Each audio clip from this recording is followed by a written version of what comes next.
A Bay City boat launch used by many to appreciate the outdoors, now part of a mystery after body parts were found along the shoreline Wednesday evening. James Felton joins us from the boat launch to let us know if investigators are any closer to figuring out who this person was and how they got there. James?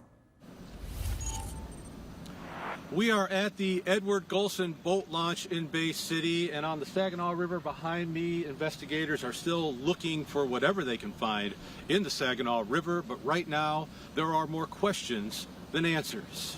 Anytime you find random human remains in a river, I'd say that's suspicious until you can, confirm otherwise. That's the challenge Caleb Rowell, Bay City's public safety director, is facing after body parts were found at the Edward Golson Boat Launch and Nature Park Wednesday evening just before 6. The remains located up to this point were found in two separate spots about 100 yards apart along the shoreline of the Saginaw River. We do have a part of an arm with a hand, so we should be able to get some fingerprints from it. We're hoping when we get some assistance from the State Police Crime Lab. At this hour, investigators are trying to figure out who this person was and how long they've been there. It's very preliminary, but we're thinking probably less than 10 days, so fairly recent, and it's a white person, Caucasian.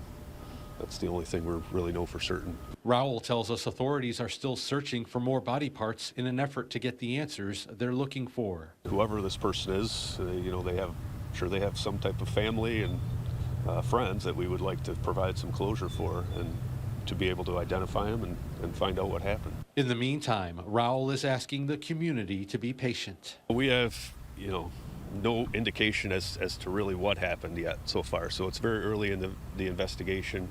We want to get to the bottom of it, but we also don't want to report things that are false and jump to conclusions. So just give us time. We're going to be thorough, and we're going to, do our best to get to the bottom of what happened. Yeah, and this investigation is just a little more than 24 hours old and still not a lot of answers. Authorities are hoping that maybe fingerprints, DNA, or sifting through missing person reports might lead to some clues.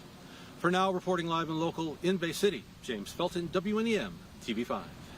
All right, James, thank you. And of course, stay with TV5 on air and online as we continue to follow this developing story.